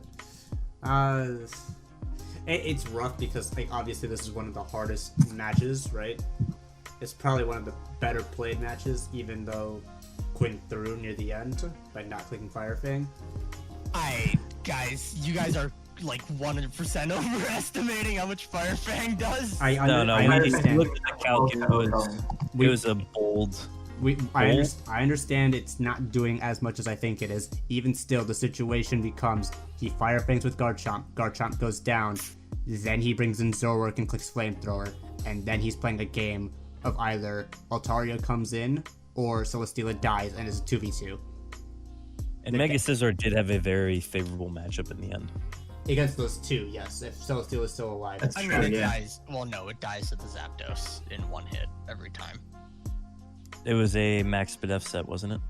Yeah, it was. What did the Scizor? Zapdos have? Yeah, the It's a Scizor choice. was. It's a choice banded Zapdos. Oh, that's hot. Oh, that Yeah. was hot. There's like it dies to the CC in one hit every time. That is hot. Yeah, that'll pretty much do it. Yeah. I don't Do know. we want to talk about his week 3 match? Who's this week 3? Oh, never mind. That No, already no. happened? No. All right, we'll wait till next week. We don't need to talk about that. We We'll wait for it to exit our memories, and then we'll be cruelly reminded of what happened. Haha. I will say, like, if you guys want to tune in to what I assume is going to be the scope lens next week, I think that there's a lot to talk about in that match, and it will be interesting to see what people's opinions on certain choices were. Yeah, it'll be a good refresher. Teaser. It will have happened so long ago. Consider this your trailer for next week. Yeah. Okay. Anyway, it was a hard matchup. I do think that Quinn played as well as he could have, other than like the Fire Fang thing, but I think in the end it didn't really matter. Quinn was upset after the game because he thought that like Bobby didn't play proactively, but at the same time Bobby didn't need to play proactively, so I don't think that that's like a fair criticism of the game. Also, when you're playing against Bobby, you shouldn't expect him to play proactively because it's not his play style. What do you mean he's hyper offense? He still Hyper plays. He arrogant. still plays super fucking slow, even if he's hyper offense. Like he will just That's fair. sit there and click moves until either something dies or he's forced to switch. That is how Bobby Yeah. plays the game. Yeah, that's my reason for putting this game for putting Quinn a bit higher. I think that he had a harder opponent, and the game was like still like just a well played game. I just don't think there was much that he could have done, other than like potentially bring like an actual Rotom set. And yeah, because like a Scarf Rotom could have potentially done work. Alex, were you saying something before? Oh, not really. Oh, okay. Sorry, I thought I interrupted you. Actually, I would say No, that. Lego was just like did so much against Quinn's team. Yeah. What he brought. Yeah. Oh, actually, I'll say that a pretty early mistake was sacking the Dougie instead of just going hard into the Altaria. I assume that he wanted to save the Altaria for the Garchomp. That still doesn't make sense in my mind. Hey. Bobby doesn't make mistakes. No, I'll say Quinn's mistake is setting up too early. I don't understand. Yeah, setting up instant Celesteal is like the best chance of get for it. Setting up that early, I don't know. I guess he didn't have Rotom anymore, so he felt as though he had to go for it there, or else he wouldn't get the chance to weaken Celesteela. But as we saw, he just got He didn't shit weaken down. Celesteela. Yeah. Yeah. Alright, next up, we're going back to the Swan versus Mike game. Everyone but me has Swan a bit higher. I stated my reason for why I put Quinn higher. I'm sure that everyone here who has like a brain can just, reverse what I said to figure out why I put Swan lower. Crazy. I don't get it. I don't know. Swan had Dracofish and Lando. Hey, I have nothing more to say. What do you want? Someone want to say like a good play that he did? Cause I'm down to hear it. see, here's the problem, right? Oh wait, no, I did have one. I had one because I said that I was gonna say it during Mike because it was Swan doing good. It's the Rocky helmet on the Buzzwole because the Melmetal's gonna fucking die. Double that's iron it. dash, yeah. Like you swap in on the Melmetal like 2-3 times, the Melmetal's gone, right? That's it. That's nice. If we look at the damage calcs, we can even say that potentially all he has to do is swap in on the Melmetal once, and then Dracofish Fisher's Rank can kill. I really like the Rocky helmet. It's not like crazy tech, but it's cool to see it when you know that your opponent has a multi-hit attack. Boom. Yeah. I like that Swan was able to realize, hey, Melmetal's fucking dead. My Mimikyu gets a fucking kill, and then he kills Mandibuzz, the one thing that was potentially stopping Lando, even though it was defensive, so it wasn't stopping Lando. Point being, I was just about to say that, yeah. yeah, It was good to see that he knew it was getting a kill, so he brought it in and got a kill. I don't know how I feel about his use of Toxtricity. I like the Mon, I like what he's doing with it, but I don't know. I feel as though it kind of didn't do anything, if that makes sense to anyone. Like, yeah, I clicked Boom Burst on Mega Garchomp. Ooh, wow, cool. If it had been Choice Specs, it would have killed. Yeah, congrats on your Throat Spray, Bruce. You fucking died. It's like, I think it's just too slow for Throat Spray. I mean, it has Shift Gear in the move pool, right? So I'm sure that he had it. But if you're gonna run the Shift Gear, you need to bring the Grimmsnarl with it because you're not getting set up against a Sand team with the Toxtricity. So either you bring the specs and just go for the damage, or you don't bring the Toxtricity. I think the specs would have been good because it just does a lot of damage and threatens a lot on Mike's team. Yeah, I'm fully inclined to agree. Especially against this version of Mike's team, because Mike doesn't have a switch into Overdrive outside of Garchomp. And Sludge Wave does a lot to Serena. everything. Yeah, Boom Burst does a lot to Garchomp. Yeah, no, Mike doesn't have a good switch into this Mon. Just on his team in general. So we definitely agree that the Toxtricity could have performed better in this match. I think that, yeah, if he would have brought a better set, yeah, it would have done a lot better. Otherwise, still good game on his part. He played exactly like he was supposed to. Not much else to say about this game, really. There is one last thing to say. Did he have an attacking move on that Seismitoad, or was it just Stealth Rock, Protect, Toxic, Scald, and he just didn't want to play those odds of Scald? That would probably mean he didn't have root power. Yeah, because he clicked Protect, Toxic throughout the entirety of the Keldeo. And I was just like, why are we dragging this out longer than it needs to go? He did get flinched on that one turn, so we didn't get to see what his move. I mean, I'd imagine it was Toxic, because the next turn, he does that. No, I'm saying like turn 26. Yeah, like no. Second to last turn. Yeah. Oh, we didn't get to see what. Yeah. Oh yeah, we did. Yeah, it probably was Scald. It could have been like an Earth Power or a Scald. I mean, if it was Earth Power, I don't see why he didn't click Earth Power like 6 turns ago at that point. because Earth Power. In case it was like it didn't kill from the range that it was at. But I think he needed. So here's the problem, Ben. Right? So you're either gonna play the game of I really hope that I can toxic stall this thing out, or I have an attacking move and I'm just gonna kill it in 2 turns.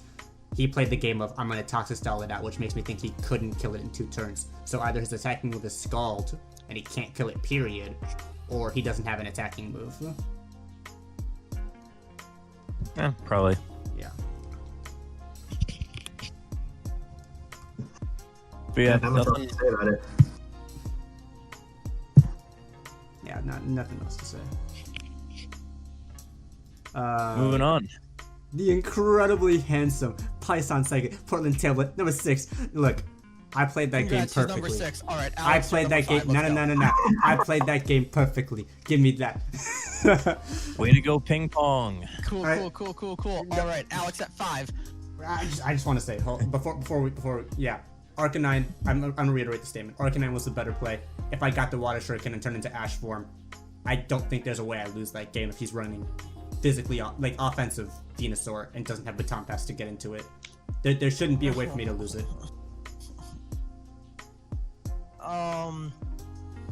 That's it, because we already skill plunged in, so not much else to say. Alex played a good match. He got webs up. He do-bladed on the rapid spinner. I don't know, man. What the fuck do you want me to say? Alex, what are your insights on Congrats the on the game? win, Alex. He should have switched out a Fortress way earlier than he did. Yeah. Yes, he should have. Yeah, the way he's playing Fortress is just 2%. Ooh. I have a question for you. It's been 2 weeks, and I'm not sure when the next one we'll have you as a guest is. What are your thoughts on the Urshifu so far? On Rapid Strike? Yeah. Dude, I love it, honestly. Interesting. It fits my playstyle really well, and I just like I just like it. I was gonna say, now that we have what are your thoughts on Glastrier, but alas. Yeah. Or should I save that for week 8? or should I say that for Alastrier? We'll get to waiver wires afterward, and we'll ask you more questions just about your team and kind of what we can expect from it in the future. For sure, yeah. I mean, yeah, Alrighty. there's not a lot to say, so Doublade's a tanky motherfucker. Cool. Indeed. I exist. The goth clicked trick. Fuck, I am such a good battler. No one can compete with my prep. I hope all 3 of you heroes, I'm playing each one of you fuckers. I hope you're all prepped for it. The goth will come for your ass yet again. Yeah. Who knows? It could just tractor ground type. Or it could fully set up. Oh, so many options. Gee. Or it can do both, because it can do trick ring target. Hey. Secrets. You already revealed the secret, you motherfucker. So rather than talking more about just what happened in that match, we could take this segment to talk about Gothitelle itself. Currently, it's sitting at OUB, and it's the only. Well, there are Dude, 2 this mod shadow hasn't been tag fucking users. drafted in like 6 splits or some shit.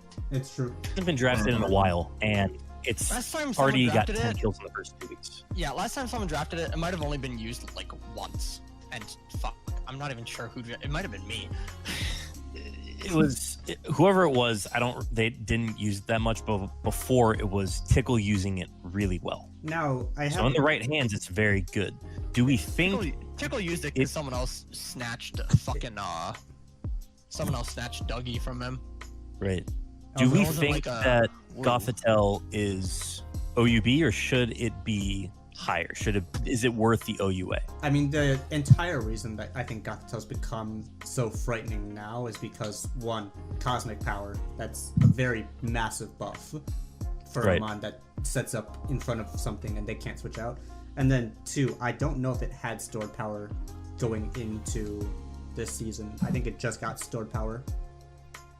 So, Oh, really? yeah, because Interesting. a bunch of Psychic types got Cosmic Power, stored power going into Yeah, this gen. that was like, oh yeah, what move should we give to like all the mons? Yeah, let's just give it a fucking wombo combo.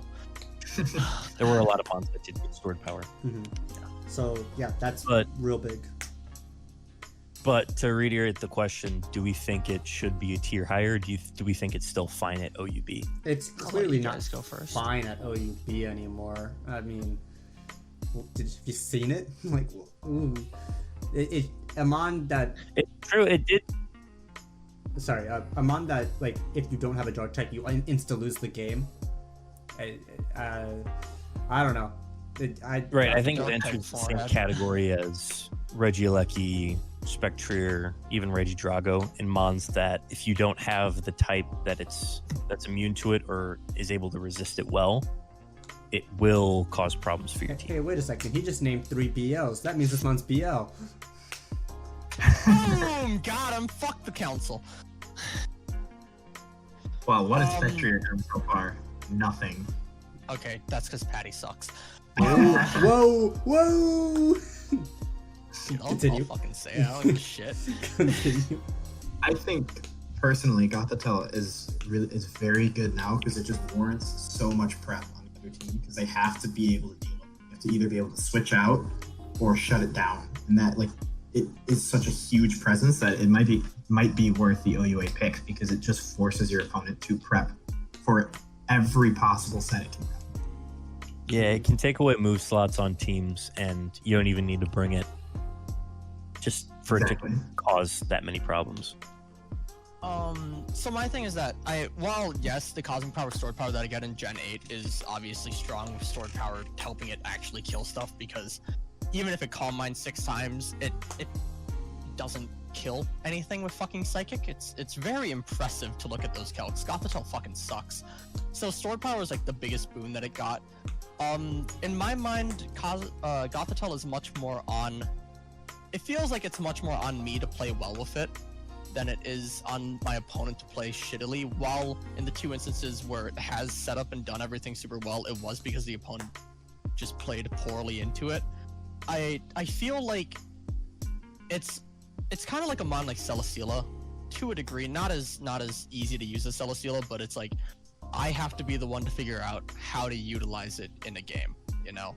And I'm sure Right. that, and it's something where like I'd have to prep against it to try and figure out how much of a pain in the dick it is to like deal with, right? Because there are some mons where it's just like, oh, when you use them, they're like pretty straightforward, but when you're on the receiving end of them, it just turns into like hell. Because like using an Urshifu is like my opponent can just like choice scarf dazzlingly me, but when you're playing against the Urshifu, you're looking at it and you're like, man, Sucker Punch fucking hits. And there are just some mons where you kind of need to be on both sides before you can make a proper judgment call, in my opinion, and I feel like Gothitelle is one of those. Well said. Just one thing to add. I don't know if you guys have ever heard the term gatekeeper in terms of like competitive like gaming and stuff like that, but basically Define it for those who don't know. yeah, basically it comes down to when there is a difference in skill level between low level and high level, there are often people who are called gatekeepers who aren't quite at the high level, but they are good enough at the game to essentially beat down anyone who is not at the high level. And in many ways, Gothitelle kind of fits that criteria, where if you do not understand just how big of a threat it poses and you're not like prepared to face it, there's no way that it doesn't 6-0 you. If you are prepared for it, you stand a fighting chance. You should be able to beat it. You should be able to circumvent it, because at the end of the day, its stats aren't that impressive. Its move pool isn't that impressive. It all comes down to Shadow Tag. It's a good way to Shadow put it. Tag is solid. It's really good. You know, I think we should unban Mega Gengar. No. Moving on. Number 3. Number 3, we've got Tyler Esposito and the Hartford Wailords. So we can start calling Tyler King Teak, right? Because he's the best, right? He is now the best Teak, yes. All right, cool. Yeah, I'm and I'm a geek. I'm very impressed with how Tyler's been playing. Again, it comes to a situation where I'm looking at his team, I'm looking at what he had available to him, and I'm thinking, wow, Tyler may have built the perfect team. Like, I don't think that there is a better variation of that team he could have brought, and then he plays the game pretty well. He's not misplaying horrendously at any point. All of his plays make sense to me. Like everything he's doing makes perfect sense. His play isn't absolutely perfect, but he doesn't need to play perfect. And that's what's getting him these wins with little to no effort against it. Yeah. Drafting a good team in league format provides you a substantial bonus in the format. Crazy. Who would have fucking thought? It reminds me of the split where I was running, what was it? Dual terrain and rain. Electric terrain. All right, And- can we kick him off the podcast? I'm down. Yeah. Cool. Never! Alex, welcome to the Wheel Pick podcast. You are now a permanent host. Oh god, I don't want to host. Yeah, you gotta come up with the wide lens script every week. Regardless, Yeah. that team that I had it was hard to lose with that team. And you somehow I managed think it. That's Tyler's crazy. got the same case here where he's got a team that it's really hard to crack. Yeah. I also, the thing about it is, like, I hate every time someone's like, oh, well, their team was just, like, so much better than mine, or wow, they drafted all those, like, broken picks, and it's like, they were available to you, you know? Like, you could have done it. Like, you could have drafted the fucking team. Like, don't give me that shit. Unless it was, like, a first pick that absolutely, like, decimates you, like, you can draft a strong team. You can't just be like, oh, wow, well, I mean, they drafted the strong team, so I lose. It's like, well, then why did you draft a shit team? People often understand that the draft, like the split starts at the draft, but they don't realize just how deep that goes. Like the draft completely controls the next 10 weeks of your life. Yeah. We put a lot of emphasis on the draft. Because that's what a draft league is. If you don't want to, like, do that and you want to be like, oh, I want teams to be fair, go fucking play OU. Well, if you want You got to be waivers. fair, You're allowed to make waivers to make Yeah, some. you can try and make it better, but It's it's your team. like, You can't completely overhaul it. Thank goodness for waivers on my part, just saying. you can completely overhaul it. Alex, I'll fucking do it again. Also, not looking fair at Tyler as a whole, it's like nothing really jumps out, if that makes sense. There's no like incredibly strong pick like Worship US or fucking Mega Swampert. Yeah. Swampert is really strong. But like when you look at the team as a whole, it just works really, really well together. I think that's why it's so good. There's just good synergy. It's all it is. And he's been making use of the synergy. Oh, very good. So Also, And his team looks even better now with the waiver that he made. for double, right? Yes, but yeah, we'll talk more about that when we get to the waiver wire. So moving forward, we have the person who is no longer in the podcast, Hong Kong Bronzons. Hey guys, thanks for having me. Yeah, no problem. Fucking try. No, I'm kidding. All right, Mr. Guest, what do you have to say about your team? I'm in the same boat with Nando. I mean, we literally have the same differential. We're both tier 3s. My schedule will get same hard. differential. Yeah, We do, plus yeah. 12. Or well, we Jesus. did until you played Quinn, but Yeah. I mean, I assume that you'll probably have a better differential than me. well, we'll see because Well, I I got mean, a if tough you match win, against my bad. If you win, oh god, I can't smile. Fuck. It's All right. been these were must wins for me, so I You did won. as much as I could to start strong with the split. So now from here, I just need to. It'll definitely be a slippery slope to see how I manage.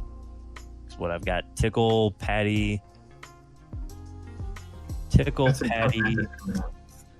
Yeah. How come our schedules ended up with us Cow. playing the bottom two like this? It's like, just one it's after the other? literally just how it worked out. The tier 3s had the easiest start. Damn. Crazy Then it that gets the harder. commissioner made himself a tier 3 and then was like, oh yeah, the tier 3s get the easiest Hey, start. hey guys! I swear it wasn't me. Look. Alex, you're a witness. Dude, do you know how long it took us to make that? It was like 2 or 3 hours of just plugging away at putting these teams together to try and make it work where everyone was able to play each other. The way we made the schedule, there was only one way to fill it out. We did, and we knew we wanted the tier 5s to be the week 1 match, so that's just how it worked out. I got nothing else to say. I'm sorry. Jesus Christ, guys. I what? just find it interesting. It was two We're not. to 3 hours just to figure out how to give Ben the easiest schedule. Oh. Anyway. Looking at my match with Tickle, though, that will be a tough one. Yeah. He's definitely favored in that one. I am 100% Going looking forward, to your that. schedule's definitely hard. Yeah. Yeah, it'll be a hard one. It'll be a hard one. And Going forward, you have pretty tough matches coming up. yeah. Last but most certainly not least, at a resounding, unanimous agreement, Denver Darkrise number 1, Bobby Hahn number 1, Hante number 1. Yeah. There's nothing to say about this game aside from Bobby just played it. It was a really good game for Bobby. I didn't see a way for him to start losing that game after Rotom Wash went down. Mm-hmm. Again, I was talking with Bobby the other night. The fact that he has Cinderace and Celesteela on the same team, the fact that he got Celesteela, Yeah, totally. he's got a very fantastic team. Yeah, Played it's strong. Celesteela incredible this week. For hyper offense, man, he played Celesteela like a Solomon. It's not even just, he got Cinderace, Celesteela. It's also, he got Zapdos and Dugtrio too. These are all 4 mons that I expected to go within the first 2 rounds, and he got all 4 of them. God, Zapdos. I think everybody just didn't pick Zapdos because they thought, well, he's not going to fall to me. And they already had their plans. I probably could have picked it up and it would have been a better pick than my first 2 picks. But yeah, it just went Zapdos to the falls 3rd in the round. situation of it has that legendary quote unquote stat block where it's hard to kill. Galarian Zapdos can always can tank a lot of hits that aren't stab super effective. Yeah. Stab super effective. I've seen that thing take a T-bolt from, I think it was a Lottie or something, and I was like, holy shit. It's that hidden bulk, kind of like Superior has. But It's on an 90s entirely in all other the stats. scale, because 90 Superior base is HP. 530. Yeah. 90 base HP and 90 defenses. Oh, It's nothing to scoff at, for sure. For an offensive mon, anyways. yeah. Um, absolutely. Yeah, the team's good. There is also probably a discussion to move the Nihilego back up with access to the Meteor Beam. power. Yeah, Oh, meteor absolutely. power shenanigans. What tier is it in currently, actually? It's currently UU. There, it could probably go up even more than BL, honestly. That is. You think? It's breathed new life into that mon. I would fair say enough. it's probably. Yeah. I think, yeah. Yeah, it's hard. It's hard. That's a tough decision. Because I'm sure we all remember how the only uses that Nihilego got was when Hobbs used it as a specially defensive wall. That was what that mon was. Prior to actually, the first split that Tickle had he had as a sweeper. Did it work? I think he had to run specs on it too. Yeah. I mean, it won a couple of games, but obviously it wasn't the hot shit. Right. And it's not to say that those sets aren't valid. It's you can run those in addition to The Meteor Power or Meteor Beam. Mm-hmm. Yeah, it having access to an entirely different sweeper set is something to worry about, right? I would Right. you can almost consider it just the choice specs set without the downside of running specs. Yeah, essentially. Yeah. The only concern I have is if it moves up to OUB, is that it just won't be drafted again because it's not worth the OUB pick. Oh no, I People would wouldn't. probably still draft it. I wouldn't move it up 2 tiers in one go, just because that's not the way that I like doing it. I do want to see how it does a BL. Mm-hmm. Yeah. But yeah, no, Complete side note. Do you What? guys know that fucking Alola? Actually, wait. We're going into this later. Okay. Okay. Yeah. Bobby we'll played never really know. well. Yeah. Right? Yeah. No, Bobby played really well. He did everything he needed to do, and he did it well. Yeah. Yeah. And who's Bobby's week 3? He's playing Alex. Ooh, Alex, how you feel about your match, buddy? Oh, what you got, Alex? What do you got in the back? What a perfect week to get Alex on the podcast. What are you cooking up, Alex? What are you cooking up? Yeah, I know Bobby's listening to this, so I'm bringing Drampa for sure. Oh yeah. Bringing Glacier because I dropped it. That's gonna make an appearance. I mean, as long as you battle him before this podcast comes out. Dude, I'll be pretty Drop honest. your- Glacier drop your probably 1v1 the Galarian Zapdos. Not gonna lie. It It probably could. It does. But it's just so slow. Well, his Wait. pickup now is Glacier actually 1v1 Cinderace. Yes. Glacier does 1v1 Cinderace. Wow. Well, the pickup I have now is definitely a lot better. Especially against him, yeah. Cinderace says hi.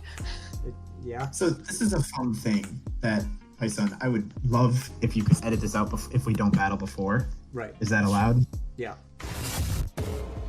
But now, while we are talking about Alex's new edition, we can probably segue into the waiver wire. So we had like 6 waivers this week. As well as a couple last week, right? There were a couple last week. We can definitely talk about those too. Or there were 3 last week. There were 6 this week, and we've got 4 on queue for next week. I think we should save the next week ones for. Oh yeah, we'll definitely talk about them next week. Yeah. Do we want to talk about the week 1 waivers real quickly? Yeah, I can just go over them because I have them up. Portland Trailblazers drop Slay King at Hitmonchan. Sacramento Nido Kings drop Raikou at Scolipede. The Bog Qs drop Electivire at Zoroark. Out of these waivers, the only people that did not bring their wavered Mon for this week was myself with the Hitmonchan, because it wasn't for Cal, it was just because I didn't like Slay King. But yeah, we saw the Scolipede this week, we saw the Zoroark this week, so they're both making use of their week 1 waivers already.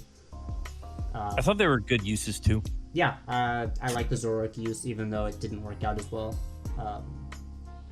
I didn't like the Scolipede use because, you know, kind of did some things to me that I didn't like, you know. But long term, I think the Scalipede is going to be really effective for Cal. Yeah. Absolutely. And then the week 2 waivers, so boom, boom, boom. Pison, turn on the music. I'm not going to turn on music, by the way. This is just going to go completely no music. The Hartford Wailords drop Aerodactyl and add Double to their team. The Chesapeake Bay Holuchas drop Xurkitree and add Latias.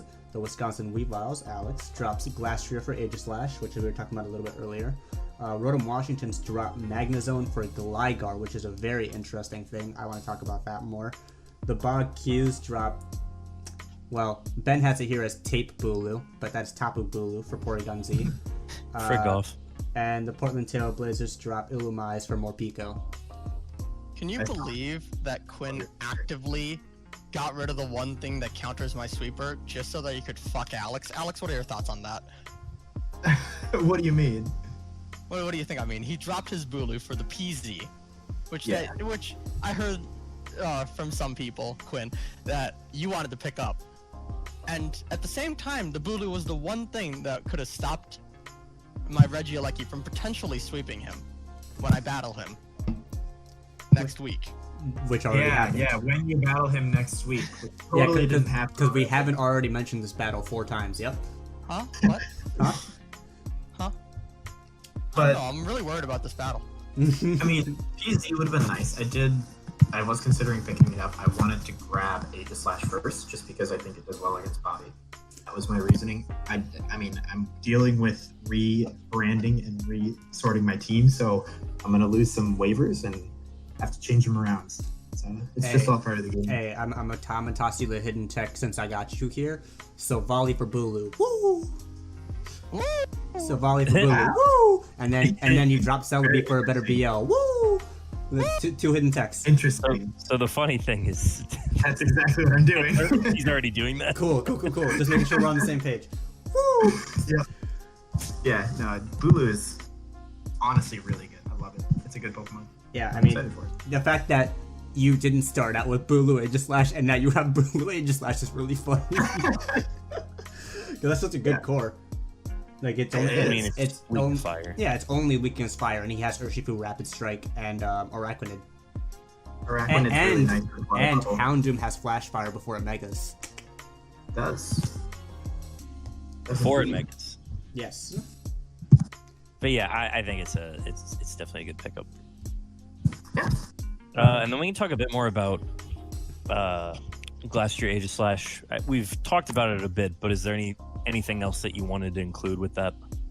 So Glacier is in this limbo state for me where like I know it can just 1v1 things, but that's kind of all it can do, and it's really slow, so there's no chance it's even going to work because usually the opponent will have something to switch into, and I feel like I'll just be wasting it. Someone else will probably be able to use it better than I will. That's just not my playstyle. So that's why I thought I was going to really like it, just because it seemed to trade 1-for-1 in almost every situation, but it just doesn't work for me. I can't find a use for it on my team. That's fair.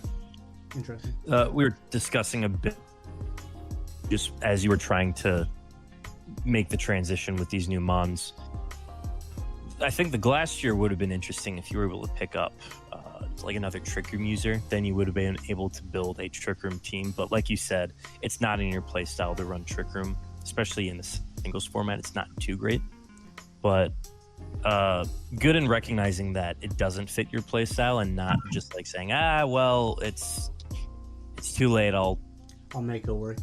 fix it next. I'll do it something different next split. Yeah. I think it's the correct call to make the waivers that you're making. I honestly cannot believe Aegislash is still on the board too. Yeah, there's a lot of new shit. So I think people just kind of forgot about it. On the note of other waivers that I really like, I do really want to talk about the Aerodactyl for double on Tyler's team, because Yes. I know that, Ben, you discussed it with him I prior. suggested that one. Yeah, and the reason why I suggested it, Fluffy, means that the only physical type moves that are doing like the same amount of damage as a neutral hit would be fire type moves, and special fire type moves do more, which in Rain, really good synergy there. So I like the double pickup, Absolutely. access to Baton Pass. There could be some crazy shenanigans with Baton passing Cotton Guard into Gudra. I would love to see it, because holy shit, that'd be cool. But yeah, I'm just interested to see what happens with this team. The team just got better with this Oh, yeah. waiver. Another waiver I really like is dropping Circuitry for Latias for Salvi. Yeah, I like this waiver because Latias gives a little bit of bulk, a little bit of utility. Healing, which is really nice for his team. I like it when people take levitating dragons off the board that are on my side. Feels good to not have to play against a Lottie. Yeah, I mean, you wouldn't have had to play against it because it was on the board, but yeah. Well, some hero could have drafted it. No, we wouldn't have done that. Hey, you got to play My Lottie week 6. That's I'm for not week looking 6 forward to Nando that. to worry about. Yeah, that's week for 3 future me. Nando is all concerned with his nice week-long vacation. Oh god, it's so nice. The best part about it is that it was me and Quinn were literally just sitting in Discord yesterday after like league or something, and then I was just like, I'm just gonna say it. I think this is gonna be a really easy week for me, and that got him real riled up, and then he was like, let's do it right fucking now. Like, he traded back some shit talk, and I traded back a little bit more shit talk, and he's like, let's do it right now. And I was like, oh no. And then we both built while in the same chat. He's like, this was a mistake. I'm like, yeah, but now we're both committed. The conniving villain tempts the hero, takes advantage. Get fucking baited. Ugh! But yeah, Yet I think it's a another good waiver. So, the waiver that I think is the most interesting is the Magnezone for the Gligar. Obviously, I don't think it's a good waiver, but it gives him 40 extra points to work with. So I'm very curious as to what move he's trying to make here with his next one. Oh, he had an entire fucking spreadsheet. I'm not gonna say anything because he still has a lot of waivers that he needs to make, but like, it so is he, like all so he planned has a out. lot of waivers then. It's not just one waiver. Oh Alright. no, he's gonna be utilizing like all 5. By the Okay. end of the split, he might have a team. I mean, he solved one issue by giving himself a ground type, if anything. Yeah, I agreed. It's not a good ground type, but it's a ground type, and that's what matters. It'll work. I mean, before that, He had in one. week 4, Jolteon was just going to run through it. Yeah. Now I have to bring HP Ice, so there's something there. Out of curiosity, do you know if he's dropping that Mega Mawile at one point? You don't have to say it, but I really... He is. Cool. Okay. Mega Fantastic. Mawile is not a good fucking Pokemon. Mega Mawile has the same issue. It's like the same issue as Glacier, kind of. He Yeah. should just do what I.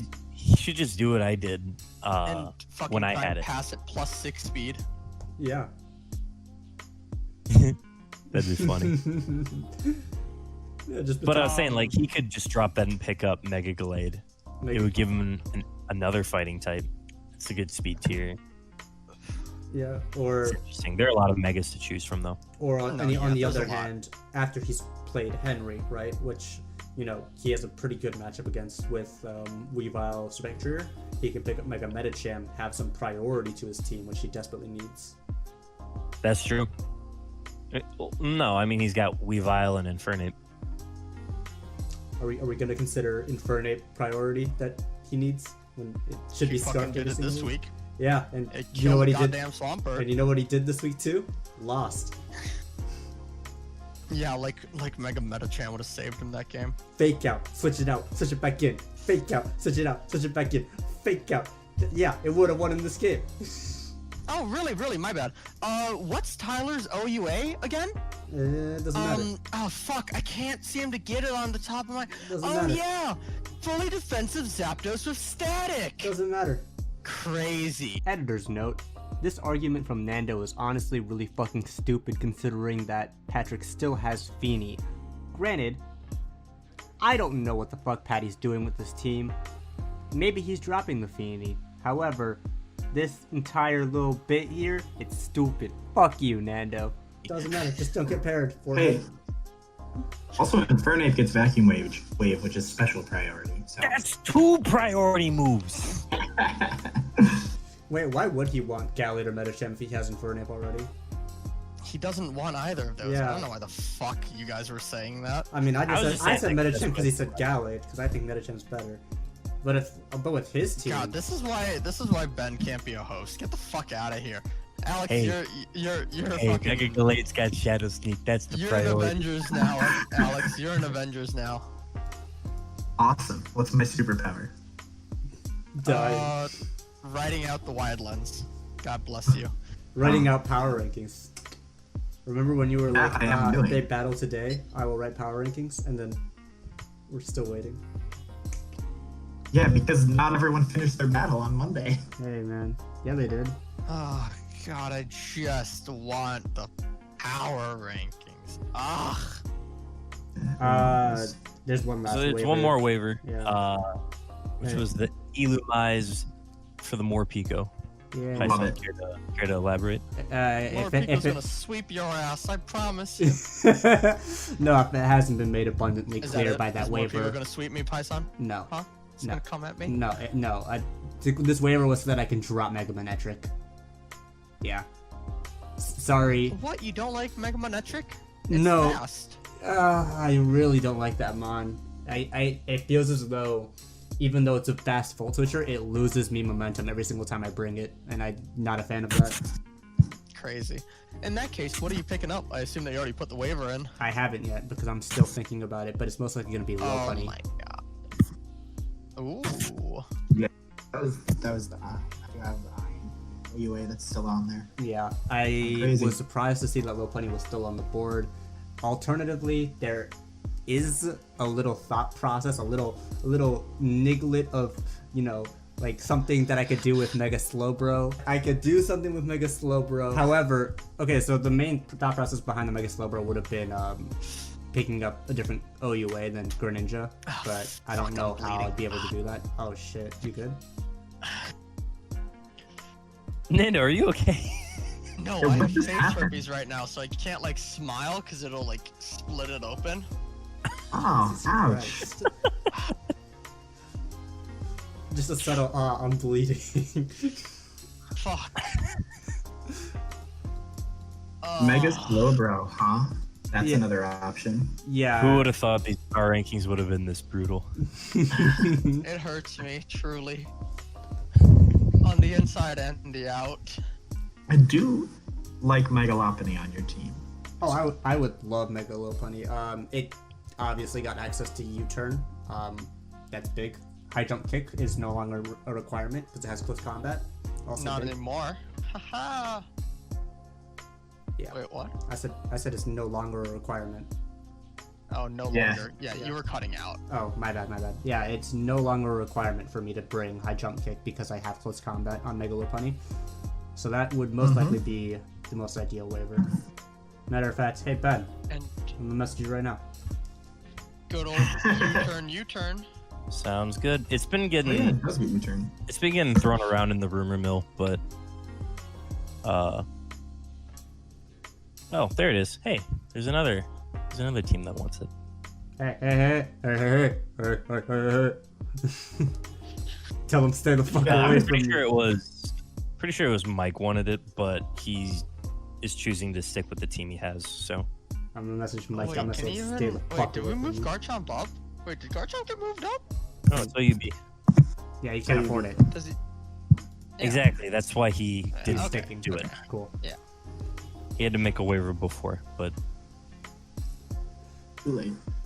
I just want to say, it's so sad seeing my fish on the free agents board. Yeah. And not being able to pick it up. Your fish? Poor fucking Alola Mola. Oh. Yeah. Yeah, Alola Mola is a free agent right now.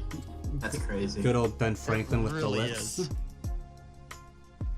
even the villains can recognize what's pure evil, Yeah. and they don't touch that. Kind of wish I picked it Yeah, up. that thing is annoying to deal with. But that's it for waivers. Is there anything else that we want to cover? The betting line. Yes, there Oh is one. yes, of course, the betting line. Okay, so the betting line for this week, if you want to pull up the schedule for week 3, we've already got one battle that's happened, but the line has been set at +2 for the villains. So in order for the villains to cover, they would need to win 6 of the 9 games this week. Mm-hmm. So Gotcha. obviously So Well, they're off to a good start. they're off to a good start. they're off to a good start for sure. They took a game that I probably would have had Quinn favored. So that's a big grab. Cool.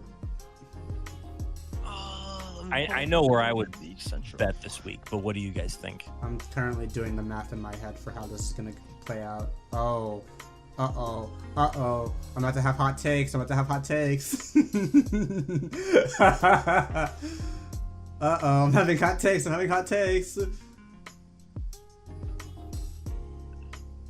Alright. So instead of the villains, 5-3 heroes. that doesn't add up. 5-4 You think the heroes. heroes are gonna win? 5-4. Yeah. Like I said, hot takes. Oh wow. I think it's gonna be 5-4 Villains, villains. yeah. Villains, but they won't cover. I'm gonna go over. I think the villains will take Ooh. 6, maybe 7. Wow. Whoa. You have no faith in your comrades. Who do you think? Okay, here's the question. If you think it's going to be potentially 7, who do you think is going to win from the heroes this week? Okay, so let's see. You're gonna Pison. beat Salvi.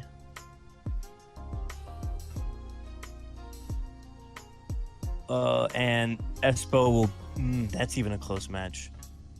It'll either I be think- Espo beats. Yeah, we'll say Espo beats Cal, and if it were 6, I would say.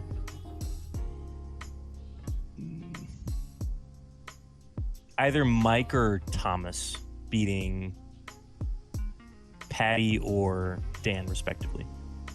Interesting. Fair. I don't think both happen. Yeah. Nando? What But about that's you? just me being Wait, pessimistic. In that case, who do you think's gonna win, Pison, for you to be betting that hard? Alright, so here's my thought process, right? I think Tickle will beat Ben. I don't think Ben can upset that. I'd very much like to see it though. Oh! I'd very much like to see it though.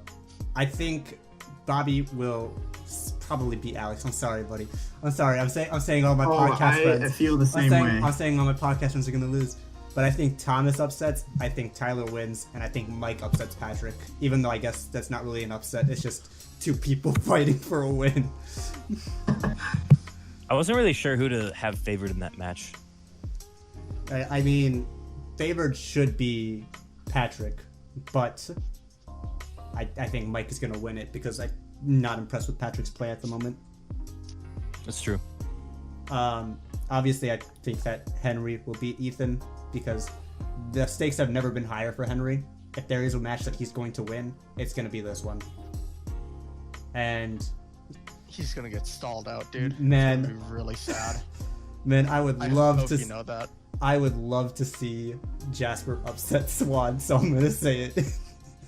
I would love to see that too. That would be the funniest shit if Jasper upsets Swan. It's definitely I don't doable think too. so. Is the best part. How does he beat the Drakefish? +1 Volcarona, baby.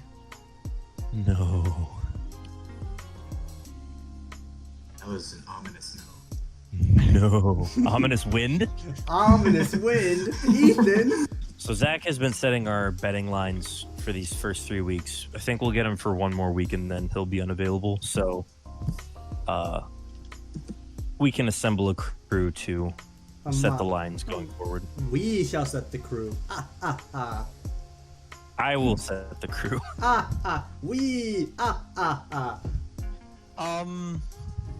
Yeah, I don't know. Probably like 5-4 heroes or 5-4 villains this week. Well, which one is it? Obviously, it's the second 5-4 one. villains. 5-4 villains. 5-4 villains. Okay. Yeah, no, I think that this is going to be an interesting week, regardless. I'll stay firm. Yeah. I do think honestly one of the biggest question marks in my head's already gone because, you know, I think that was probably the closest battle this week. I'm hyping myself up a bit. Yeah, the week hasn't even happened. Oh, yes, I had one of the closest matches this week. It was one of the most well-played matches this week. Probably one of the best. And I'm teams really this week. looking forward to it. Yeah. Really looking forward to it. Yeah. Ugh. I It's mean, gonna be an exciting match. Quinn versus Nando. Cannot wait to watch that live. Yeah. Cannot wait to, have the link dropped instead of the actual battle being placed for me. Yeah, at least we don't have to wait between two. Man, I love not being able to hear every other Ben word. This is just great. You're fucking recording your own shit from here on out. I don't give a fuck. Anything else you want to talk about? That can be done. That's just what you get down in Texas. Deep in the heart.